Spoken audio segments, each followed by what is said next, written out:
Hi there, everybody. Welcome to today's Lunch and Learn session with myself, Lauren, and our host, Mike, today. I'm just going to leave it a few moments while we wait for people to join, just to let you, everybody that has already joined, make you aware of the fact that today's session is going to be recorded. The recording will be sent out to all registered attendees on the back of today's session, along with the slide deck from today's session. There will be a chance for questions towards the end of today's session, so if you do, please put any questions in the Q&A function rather than the chat function if possible. Please do feel free to use the chat function to introduce yourselves. As I said, we are just going to leave an extra few moments for people to join before we do get started.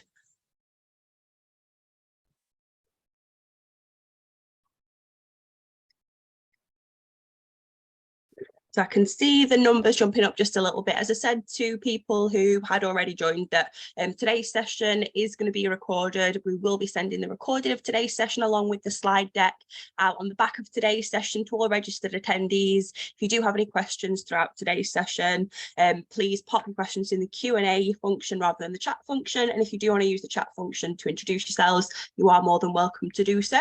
It looks as though we may have our attendees for today, so I'm going to pass you over to Mike, who is going to be running today's Lunch and Learn. Lauren, thank you for the introduction to the session. My name is Mike Fairwortham. I'm a Chartered Fellow of SIPS and Associate of Go for Growth. I am going to be running today's session as Lauren's just described there. And I run a small kind of consultancy training firm called Perigean and do work with the NHS, with public sector, and also with the kind of private sector, and a little bit of work with the third sector, but not too much of that at the moment. So as Lauren's mentioned, today's session's been recorded, and again we can have Q&As during via the chat function, or ideally the question and answer function if you can find that on your Zoom. And we'll be I'll be leaving some time for those at the end. So what we're going to be covering today is a little bit of stuff around terms and conditions. So these are these horrible kind of meaty, really complicated legal type kind of language that you'll see in any kind of contract. And particularly when you're contracting in the public sector, these things are usually quite thick and quite meaty and really quite difficult, and what I would describe as maybe impenetrable to actually kind of get your head around. So I'll be talking to you about just kind of a few of these things and some kind of areas to look for. What I would suggest is, just as it says on the screen there, this doesn't constitute legal advice, but more of a practitioner's kind of perspective on these kind of things. And we won't be looking at the more complex end of the market, like software as a service. So we'll talk about cloud services and things like that, or also kind of, the really complicated construction contracts such as NEC3. If you're working in contracting in terms of construction, you can have a pretty good feel for what kind of NEC new engineering contract 3 and 4 is. So hopefully you would know about that if you work in that area anyway. So we'll talk about a little bit of stuff like liabilities, warranties, cost increases, terminations, etc. Okay, so I'm going to kind of move us on from there, and I'm just going to talk through some of these points. And again, you can always rewatch this on kind of recording if you so wish. So let's think about some of these areas where you might kind of come across some kind of complexity and some things that really going to kind of affect you and your ability to bid, and also affect you when you actually get on contract. So let's start with the big one. Let's start with pricing clauses. So when you're buying kind of something normally from a from a shop or from an online vendor or from Amazon or eBay or whatever it may be, usually the price you see is the price you pay. It's pretty straightforward. You might have kind of postage costs. You might have maybe additional insurance costs if you're buying something from abroad. Occasionally you get some weird and wonderful things to do with customs and import duties and stuff like that. What we're talking about here with pricing for pricing mechanisms within, let's say, public sector contracts in particular, they're going to be talking in terms of like a fixed or a variable or a firm kind of price. And unfortunately, not every government department uses this language in exactly the same way. So what they are trying to work out normally is what's going to be the cost of this thing throughout its life in terms of the contract. So, for example, there might be an upfront payment cost for something. There might be an annual cost for the contract. So an annual cost and annual value for it. They might have you might be allowed to have an annual increase in terms of kind of like inflationary increase, Or actually what you might have is you might have payment milestones that are set at a certain level throughout that life of the contract, and they might be evenly spread. So let's say, for example, you get a kind of £1,000 each month until you've got your £10,000 for the value of the contract, or it might be front loaded with a high value for the first part of the contract and then tail down, or it might be something that ramps up, which is more common towards like a delivery of an asset or a capital type thing as you deliver certain elements of something till the point where this thing is in service. So what you've got to look for when you're actually kind of tendering is you've got to look to see what is being described and how this kind of pricing kind of schedule is being described. Often this will be done for you in terms of a spreadsheet, which will be like kind of just a normal kind of Excel style spreadsheet. And that will say, this is what we're asking for. This is how we're going to evaluate it. This is what we'll expect you to kind of hold through the life of the contract, or what you'll be kind of expected to kind of bid for each year, or whatever it may be. So it can be really, really, really complicated, or it can be really easy. And a kind of a customer might just say, give me a pound value for X for this thing. And it's as simple as that. And that's what we're going to evaluate your tender on, that one figure. If it's a service contract, if it's a framework, and we've talked about frameworks in other sessions, it might be more like a rate card, or it might be a kind of a costed scenario, something like that. Whatever it may be, that however it's put together at that tendering time, that will be translated forward into actually the contract. So that will be bound into the contract, that kind of agreed price. So again, if there are mechanisms for increase in there, such as an annual inflationary increase, they will be in there. I've worked with some organizations in the past who have weird and wonderful language within their contracts that says we allow you to have an up to 5% increase in your price on an annual basis. And then full stop, doesn't describe what circumstances, whatever it may be. That kind of language is increasingly rare, and you're unlikely to see that in public sector contracts. But if you're bidding for work in the private sector, you might see something similar. But again, that's kind of getting quite rare because it's very loose, because what supplier wouldn't just do a 5% increase in their price each year then? Because you may as well, because the contract allows you to do it. So, kind of let's say you're seeing less of those kind of things these days. So pricing, hugely important. So have a look at what it says at the tendering stage, make sure that translates into the actual contracting stage. Now, when we're talking about kind of termination, termination doesn't necessarily have to be the emergency exit from a contract. This doesn't have to be the everything's going wrong. It could just be termination at the end of the contract when the time is finished. It's a 3-year contract. You get to the end of the 3 years. There's no extension option. The contract is terminated. That's the end. That's absolutely okay. What you're going to find as well, though, you're going to find things where you have termination for cause, which is usually called termination for default, or kind of material breach. Sometimes we talk about that kind of language. So a material breach in the contract. So you haven't delivered what you're supposed to be delivering. Therefore, the other party has the right to go, well, I'm sorry, that's the end. We're going to go and take our business elsewhere, to somebody who can deliver. You have this other piece that says on the slide there about mutuality. So we talk about kind of like termination for convenience as a description of this. So termination for convenience is basically we actually kind of can just get out of that contract whenever we want. And that's not just a case of I'm going to ring you on the Friday afternoon and saying, I don't want you to continue working on this on Monday morning. It usually has a period of maybe 3 months or something like that to actually say, well, for whatever reason, we no longer need this anymore. So you haven't defaulted, you haven't done anything wrong. We just don't need this service anymore, or we're going to take the business in a different direction, or our needs have changed. Therefore, we're going to stop. We're going to enact our termination for convenience clause, which means we can finish the contract wherever we want. And depending on the wording of that clause will depend on how that actually plays out for you. Okay, so what that could be is it could be a 3-month notice period, maybe on a service contract. So if you were a cleaning company and you are providing kind of cleaning services, and they hit that kind of that button for termination for convenience, to say, okay, you've got 3 months, and that gives you 3 months to do whatever you're going to do with that kind of contract and with your kind of staff and with trying to get work elsewhere or whatever it may be. Or it might be what they might do is they might pay you a compensatory payment. So it might be that this is a 3-year contract, and actually kind of again, less likely, but as an example for it, if they terminate after year 1, in theory, they could pay you the balance of that contract, the other 2 years, but that's not likely. That would be extremely generous. But what they might do is give you something for those extra 2 years that you're not going to be able to do.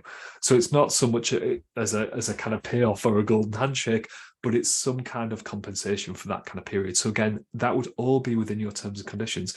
So do look at what those kind of termination for convenience clauses say. And actually what you don't want is you don't want a position where they can terminate for convenience wherever they want and give you no compensation.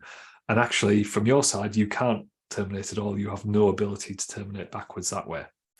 Really quite difficult if you find yourself in that position. So do have a look at what that actually says. So again, have a look at that kind of mutuality. Make sure that things work both ways from that perspective.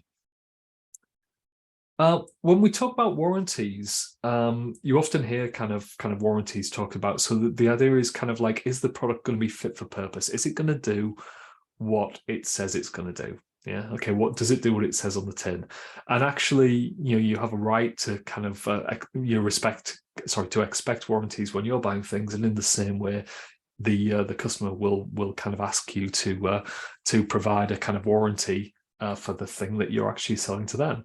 So again, what does that look like? And that's not just about the quality of it, but it's also, do you have the necessary licenses, accreditations, authorizations, and consents in place? So are you actually allowed to sell that thing? And I'm just using goods because it's a nice, easy way of kind of describing this. But if you don't have the right to sell that, if that's owned by somebody else, actually, you can't provide a warranty for that. So again, it's something just worth looking for what the kind of language is and what the kind of expectation is that you're having to provide in terms of kind of sort of documentation and evidence to actually support that.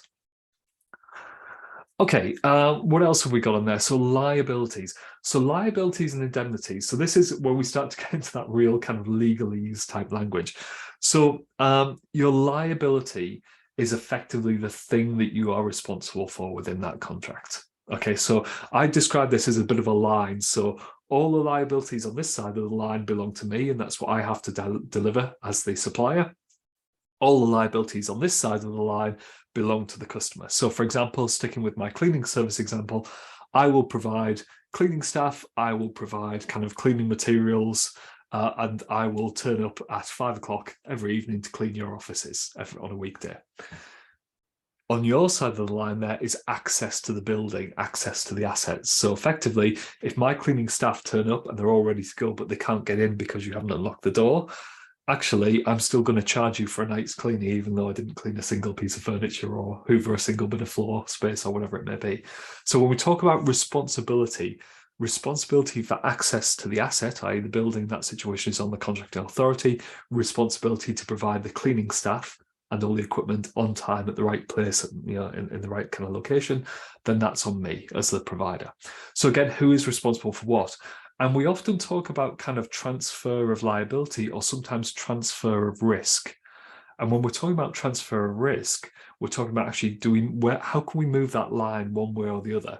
So for me as a supplier, I want to move that line, so there's as much stuff for you to do over here, more than there is for me to do over here. So I've pushed all the risk onto you. And in terms of a contracting authority like a public sector organization, what they're trying to do is they're trying to push as much of that risk onto the supplier, onto yourselves. Okay, so if you read about transfer of risk or transfer of liability, that's what it's talking about, moving where that line is between the two parties. When we think about kind of indemnities, indemnity is basically the protection. How do you protect against things that kind of could go wrong there? Okay, so there's a lot of kind of stuff there, and there's a lot of things within that kind of indemnities kind of space. Probably too much to go into today, but just bear in mind that they're the kind of sort of protections and security against those kind of losses, against things not going properly, not going to plan.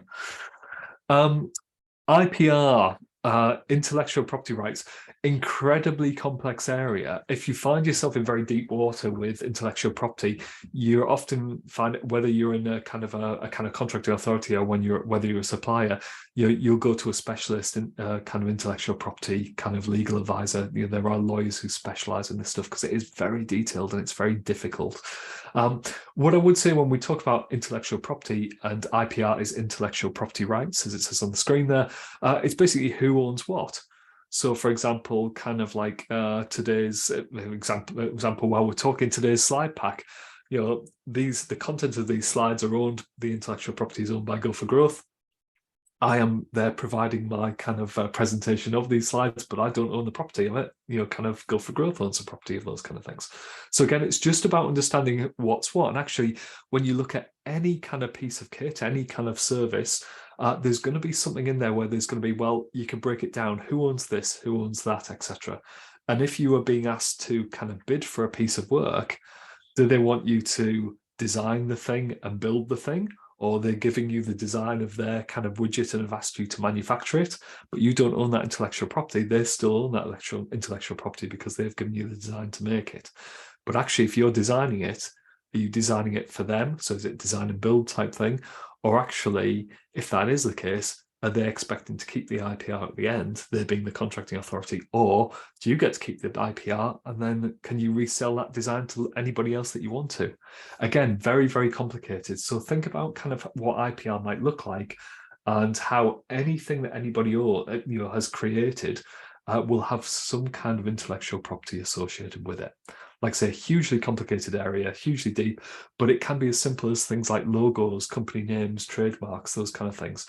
But the sort of stuff we're talking about more within kind of heavy sort of contracting things, it's going to be designs of things, it's going to be written material, it's going to be source code for software, all those kind of things, pictures that people have taken, if any of you work in kind of graphics or that kind of thing, who owns the kind of stock photos that you use, and therefore, where does that pound sign, that money kind of get associated with it?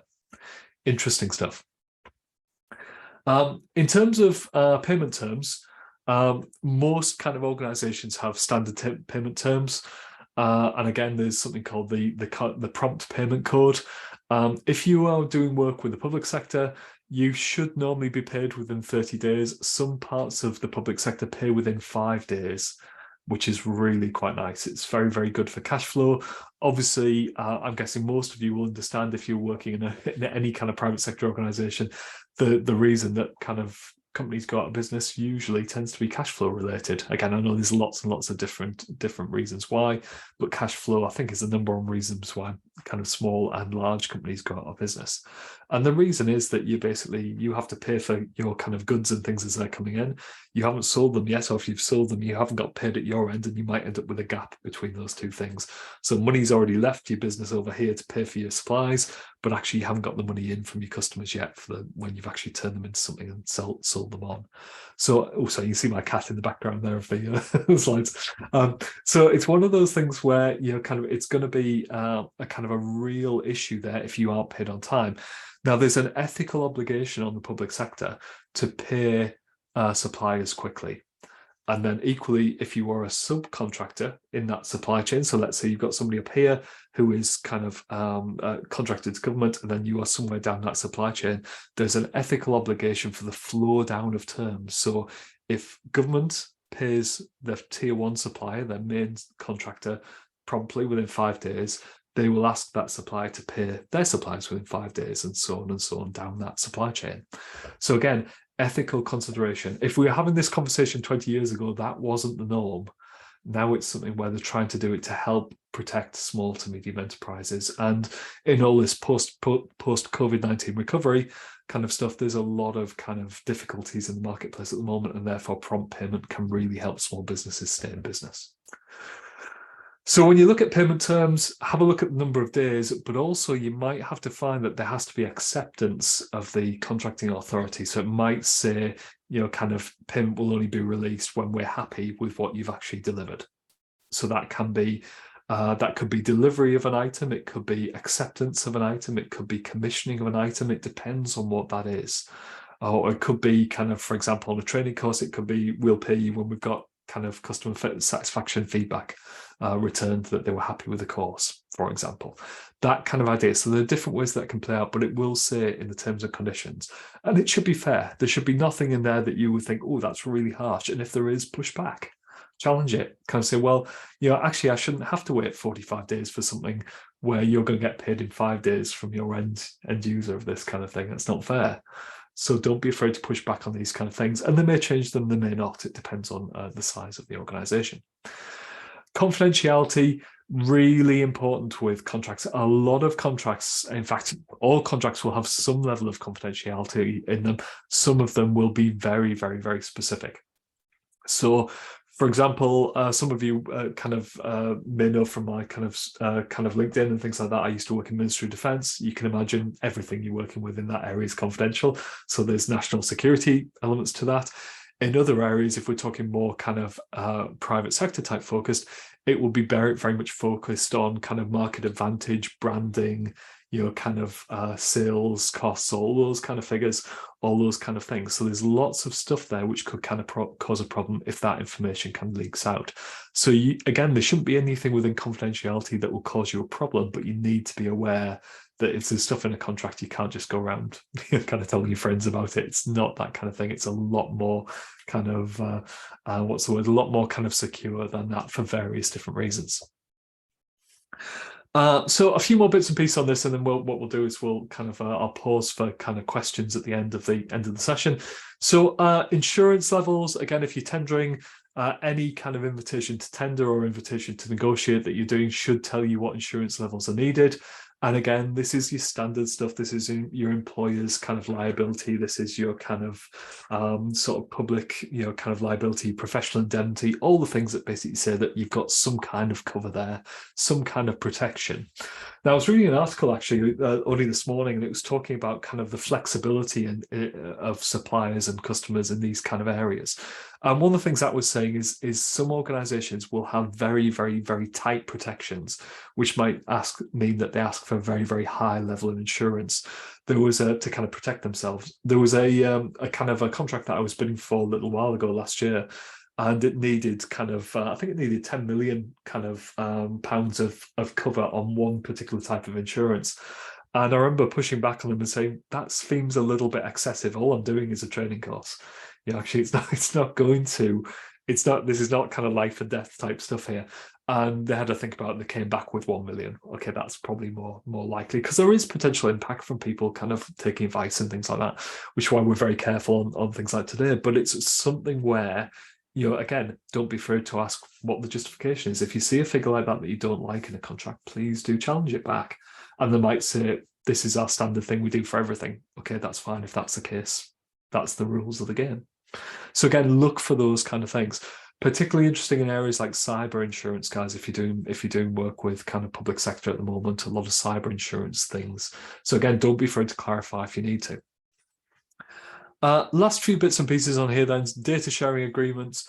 So GDPR, Data Protection Act, all of those kind of things, protecting personal data, protecting confidential data, you will be required to kind of cover these things off. So do look for those in the terms and conditions.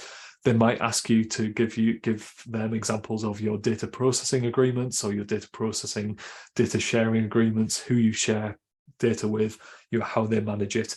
How do you make sure that you don't leave your kind of your sort of USB memory stick kind of things, kind of like on the train? And actually, if you do, does it matter because it's encrypted? All of these kind of things. So you'll be asked to cover off those points. They may be part of a tender stage. There might be something you need to just provide post-tender, just where they ask you to kind of give the evidence that you are looking after these things. And again, think about the ICO, the Information Commissioner's Office, who you probably be registered with anyway if you're a kind of an organisation doing business in the UK. So have a look at those kind of things. Media and publicity, a bit like the confidentiality stuff. Don't just assume you can advertise because you're doing work with, let's say, going back to my example of the Ministry of Defence, just because you have a contract with the MOD, don't assume that you can just put the MOD logo on your website and tell them about all the wonderful bits of work you're doing with them. It's more complicated with that. So if you kind of want to be able to mention your customers in social media, tag them, write press releases, advertising campaigns, whatever it might be, you usually cannot do that without the express permission of the contract owner on the other side. Okay, so don't just make any assumptions. And I know social media kind of stuff is very prevalent these days, and they probably will say yes, but you want to have some cover there just to make sure. And you might find that there's very specific language in the terms and conditions of the contract that describe about media and publicity there. Last few bits. So variation. Variation covers a whole load of stuff. This is changes to the contract. So a contract on day one of its life is unlikely to be the same by day 900 of its life, after kind of 3 and a bit years or whatever it is, it will make changes. Things will have changed. They might have asked for slightly different things. Service levels may have changed. The pricing may have changed. These should all be covered by a variation. So you'll have your standard contract, and then every time there's a change into the contract, you have a variation sheet kind of put on the top of the pile, and then another one, then another one. And the reason that's important, because in law, it's the last piece of paper on the top of the pile is the one that actually kind of, is enacted. That's what the contract is based on. So if things change, you should always have the paper trail to actually kind of follow that up. And again, why that's important is when you think about dispute resolution, if your customer said, well, you haven't delivered this, and this thing that you haven't delivered was in the original contract down here, and then you've actually had 2 or 3 variations since then that have changed what they've asked for. You say, well, actually, I know you asked for that on day 1, but we've agreed since then it's going to be this. And therefore, in legal terms, in contract law terms, it's this piece of paper is the one that actually matters. Doesn't matter if this is what we agreed down here, we have mutually agreed and it's changed here. So again, dispute resolution, how will disputes be handled in the contract? And actually kind of what are you able to do in that kind of space? So for example, do you have a contract escalation process? Do you have to mutually agree whether something is a material breach or not? What does it kind of look like? And again, there will be descriptions within there of that. And that final point about law and jurisdiction, we're talking about kind of English courts kind of here. Things are slightly different in Scotland. Things are different around the world. Things are different in the EU now because we've left the EU. Don't just assume that kind of English law as we know it, English contract law, applies everywhere else in the world. It really doesn't. And actually, sometimes it can be very, very different. So you need to be aware of the law of the country that you are buying in, if you're buying, and the law in the country that that's selling into you, and vice versa. So if you're selling to another country, you need to be aware of the law on both sides. And what they'll say in their contract is they'll say which law is applicable for this contract. So for example, if you are kind of contracting into the public sector in the UK, all of the contracts will say this is covered by English law, and in particular Public Contract Regulations 2015. That they will make that absolutely clear in the contract itself. So there's loads of stuff there, folks, and I could happily talk for England on this for ages. All of those things are just to give you a key kind of topic sort of view, just a very kind of quick view of some of the things which might kind of come up and kind of haunt you in some of these areas. So I'm going to pass back to Lauren and see if there's any questions, if anybody's got anything that they want to kind of ask. Thank you, Mike. There's nothing at the moment, but just as we did last week, if we leave it a couple of moments, just to give a reminder that if there are any questions that don't necessarily come to you straight away, if you think of them once today's session is over, you are able to drop either myself or, well, if you drop me an email with any questions, and I can either forward them on to Mike and get you a response, or come back to it straight away myself. Just a reminder again that the full recording of today's session will be sent out. So if you do watch it back, again, any questions, do just let us know. We will be sending the slide deck if you are wanting to share that with any colleagues, anybody that wasn't able to make today's session. But other than that, I think we'll leave it another minute or so just to see whether any questions do come in, and then we'll be able to get off.